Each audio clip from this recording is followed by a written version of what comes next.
आजकल एक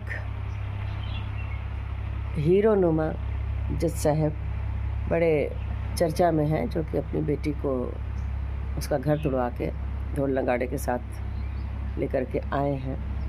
उन जज साहब से मैं पूछना चाहूँगी, क्या अपने ज़िंदगी में आपने कंप्रोमाइज़ेस नहीं किए हैं? क्या कोई भी ऐसा व्यक्ति बता सकते हैं वो कि दुनिया में जिससे कंप्रोमाइज़ ना करना पड़ा हो? बेटी का इतना ही प्रेम था तो शादी नहीं करनी चाहिए। मैं बार बार कहती हूँ, अपने घर में ही शादी करके रख लीजिए। मैं बहुत कुछ नहीं जानती हूँ, फिर भी उसकी जो अपीयरेंस है बच्ची की, वो देख के ये नहीं लगता है कि कहीं से भी वो बहुत प्रताड़िता है या कहीं से भी बहुत उसको जीवन में इतनी ज़्यादा दिक्कतें आ गई कि वो जो है अपना घर तोड़ने पे विवश हो गई। परिवार वाले कह रहे हैं, ससुराल वाले कह रहे हैं एक कि 60 लाख की गाड़ी, तमाम जेवर, सब कुछ ही अपने पास रखी हैं। ये बड़े था, उससे इनकी मम्मी कह रही हैं कि हमने कुछ भी मांग नहीं करी है। आप क्या मांग करेंगी? किसी के 6-7 साल बेकार हो गए और जिस खुशी से आप ले कर के आए हैं, लगता नहीं कि आपको ज़रा सा भी उसका कोई रिग्रेट है कि घर टूटा है बच्ची का। उसको अपना मानसिक स्वास्थ्य अच्छा रखना है। उस मानसिक स्वास्थ्य के अंदर ये बात आती है कि वो अपने पति को बिल्कुल से अपने हिसाब से ढाल नहीं सकी, या फिर उसके पति ने अपने माँ बाप भाई बहन को छोड़ा नहीं।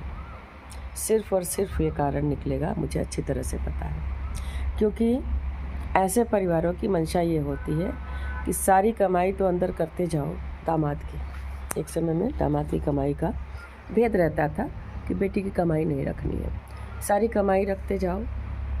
अगर बच्चे पैदा होते हैं तो उनको नानी मामा को एकदम देवतुल्य बता करके, नानी नाना मामा सारे देवता हैं और बाबा दादी चाचा या ताऊ सारे दानव हैं, ये डाला जाता है। जब करना होता है तो ससुराल से अपेक्षाएँ होती हैं, और जब राज करना होता है तो माता जी आके बैठ जाती हैं। तो ये जो तरीके टूटे हैं कि बेटी को छोड़ दो ससुराल में, उसको उसमें भीगने दो, अपने लोगों के हिसाब से, ससुराल के हिसाब से ढलने दो। बेटी बेचारी क्यों है वो अपना घर के छोड़ के आ गई? क्या बेटा घर छोड़ के नहीं चला जाता है? जो बेटा नौकरी के लिए जाता है वो कब घर लौट कर के आता है? उसके माँ बाप नहीं होते हैं, वो पाप करते हैं कि हमारे पास बेटा है, तो एक पाप हो गया। बेटी घर छोड़ के आती है तो सजाया ससुराल का हर एक चीज़ पे अपने आप हकदार हो जाती है, वो उसका पूरा हक हो जाता है। मैं भी एक स्त्री हूँ, बना बनाया घर, सास ससुर की प्रॉपर्टी, सब में मेरा हक हो गया तुरंत से।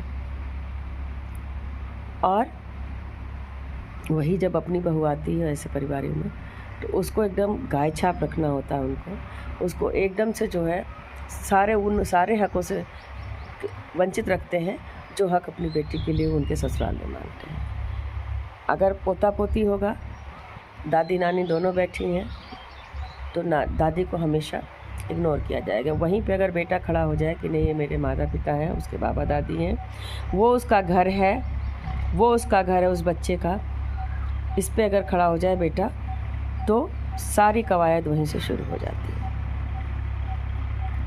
सोच बेटी की और माँ बाप की बहुत बदल चुकी है। जो माँ बाप, जो मायका, वहाँ का पानी पीना भी गुनाह समझता था, वो चाहता है कि हर कुछ उनको ही मिले, बाबा दादी का कोई अधिकार ना रहे, ससुराल वालों का कोई अधिकार नहीं। सिर्फ यही सारी लड़ाई की जड़ है।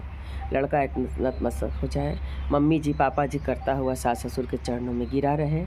जब भी छुट्टियां हों, उनके मायके पहुँचे, तब तो सब कुछ ठीक है, उनके मायके वाले उनके यहाँ पधारे रहे, तब सब कुछ ठीक है। लेकिन वही जब स्थितियाँ भिन्न होती हैं, जब कमाई का ज़रिया ख़त्म हो जाता है, तो ससुराल याद आती है।